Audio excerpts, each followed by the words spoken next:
Le Grand Matin Sud Radio, 7h-9h, Jean-Jacques Bourdin. Les applications de géolocalisation. De plus en plus de parents choisissent de suivre en temps réel les déplacements de leurs enfants. Nous sommes avec Yann Brunat, maître de conférence en sociologie. Vous avez conduit un travail sur le sujet. Yann Brunat, bonjour. Bonjour. Merci d'être avec nous. Je le disais, de plus en plus de parents choisissent de suivre en temps réel les déplacements de leurs enfants.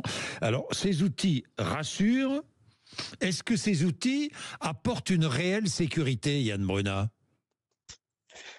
Alors, oui, effectivement, ces outils rassurent. Bon, j'ai mené une enquête longitudinale sur le sujet depuis à peu près l'année 2014, donc ça fait plus d'une dizaine d'années. Oui. Et déjà en 2014, c'est régulièrement l'argument qui ressortait. C'est-à-dire que géolocaliser ses enfants ne provient pas d'une curiosité excessive de la part des parents, en tout cas pas de ceux que j'ai pu interroger.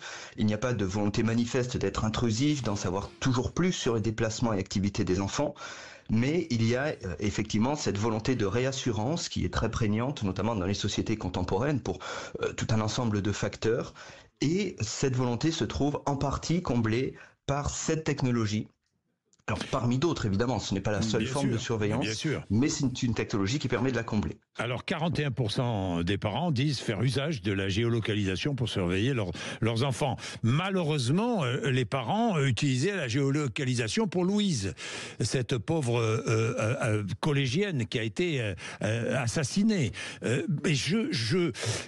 La sécurité, ça ne garantit pas une sécurité, évidemment, une sécurité totale.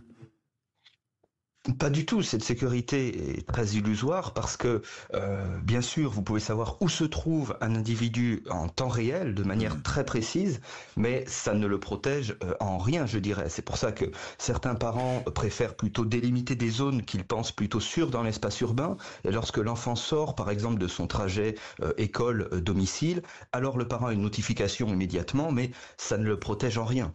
Ça ne le protège en rien. Et puis, il y a le problème du respect de la vie privée. C'est une façon de surveiller, sans cesse de pister ses enfants.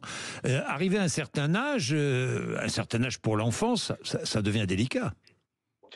Alors oui, tout à fait. C'est une problématique qui est assez complexe. Et elle est complexe pourquoi ? Parce que certains enfants que j'ai pu interroger ont intériorisé le fait d'être vulnérables dans cet espace urbain qui est aujourd'hui cet espace de l'incertitude.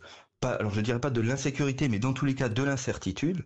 Et par conséquent, ces enfants eux-mêmes déclarent que le fait d'être géolocalisé les rassure. Alors parmi les enfants que j'ai pu interroger, parce que j'ai aussi interrogé des enfants, pas que des parents, la plupart des filles m'ont dit que ça les rassurait. Ces mêmes jeunes filles qui, un petit peu plus tard, lorsqu'elles ont entre 18 et 25 ans, pour les 2/3 d'entre elles, lors d'un premier rendez-vous avec un homme rencontré sur une application de rencontre, vont déclarer qu'elles partageront leur position géographique auprès de leurs frères, sœurs ou de leurs amis proches. Oui, et puis beaucoup d'ados ou même de jeunes de 18 ans, 20 ans utilisent ces outils entre amis en soirée pour savoir si ils sont bien rentrés les uns les autres. Oui, alors là, ce que vous dites, c'est encore une fois des finalités sécuritaires, mais chez les ados, justement, il y a également une certaine curiosité qui se dégage et qui est possible de déployer via des outils comme la SnapMap de l'application Snapchat, puisque les adolescents se surveillent entre eux. Oui, également. Puis, les adolescents aiment bien savoir où sont leurs amis. Alors, aime bien savoir, oui, et aime bien vérifier, parce que c'est un des enjeux sociaux autour de l'usage de ces technologies. On est, comme dirait mon collègue Olivier Haïm, dans une sorte de frénésie surveillentielle, et la géolocalisation, c'est une de ces technologies parmi d'autres, ce qui questionne effectivement, puisque la géolocalisation, je dirais, affecte la fabrique du mensonge. Peut-on encore mentir en contexte numérique alors que jusqu'à votre géolocalisation tout peut être vérifié ? L'outil, lui, le smartphone acquiert une finalité probatoire au sens juridique du terme, c'est-à-dire c'est lui qui a raison, on ne ment pas à l'écran et on ne ment pas à ses proches parce que l'écran a raison, et cela affecte ultimement le discours des individus qui cherchent à se défendre d'une position géographique qui est inadaptée, inadéquate, lorsque, pour reprendre leurs propres mots, ils se sont fait griller, fait choper. Merci Yann Brunat, maître de conférence en sociologie. Vous avez conduit donc un long travail sur le sujet. Il est 7h30, vous êtes sur l'antenne de Sud Radio. La météo, est-ce qu'on a retrouvé Rémi André ? Oui.